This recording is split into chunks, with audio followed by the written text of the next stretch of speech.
एक भोंदू रहता था, पर वो इतना सीधा था कि सब प्यार से उसको भोंदू ही बुलाते थे। गायों की सेवा करता था और जिस आश्रम में रहता था वहां के गुरुदेव शाम को प्रवचन करते थे तो सबसे पीछे बैठ के सुनता था। भोंदू को लगता था गुरुजी जो बोल रहे हैं ये बिल्कुल सत्य है, इसमें कोई झूठ नहीं है। एक दिन गुरुजी प्रवचन करते हुए बोले, यमुना के पल्ली पार भांडीर वन में ठाकुर जी गैया चराने आए। भांडीर वन का नाम सुनते भोंदू कान खड़े हो गए।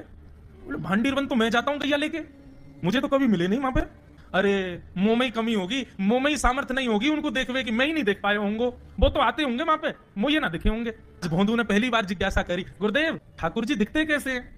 तो गुरुदेव भी हंस गया, अच्छा भोंदू पूछ रहा है, बैठ जाओ बताते हैं। मोर मुकुट पहनते हैं ठाकुर जी, और बोले 2 कान हैं लेकिन कुंडल एक ही पहनते हैं। ठाकुर जी ऐसे पुष्प तोड़ के कान के ऊपर लगा लेते हैं, दोनों कानों में एक ही कुंडल को फेर फेर के पहनते। ठाकुर जी पीली पीतांबरी, ऐसी ठाकुर जी पीली पहनते हैं, पीली पीतांबरी। माला कैसी पहनते हैं? ठाकुर जी ऐसी पहनते हैं पूरी पैरों तक जाए।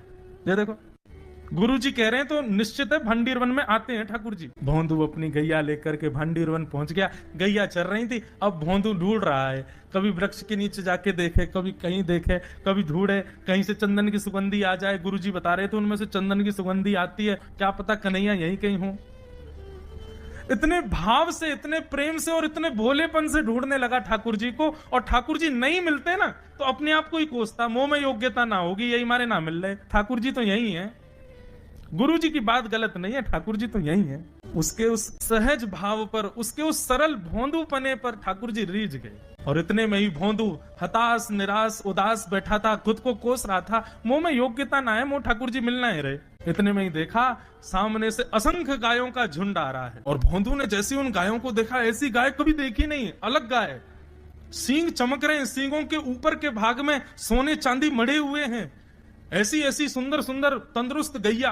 तभी देख रहा है भोंदू, पीतांबरी पहनी है, गले में वैजंती माला धारण की है, सिर पर पाग पहनी है, एक कान में कुंडल है, मंद मंद मुस्कुरा करके दतुइयां दिखा रहे हैं, कटाक्ष नेत्रों से कभी इधर देख रहे हैं कभी उधर देख रहे हैं, अपनी वेणु को कमर में कस करके गैयाओं के गले में गलवैयां डाल करके श्याम सुंदर भोंदू की तरफ चलते भय आ रहे हैं।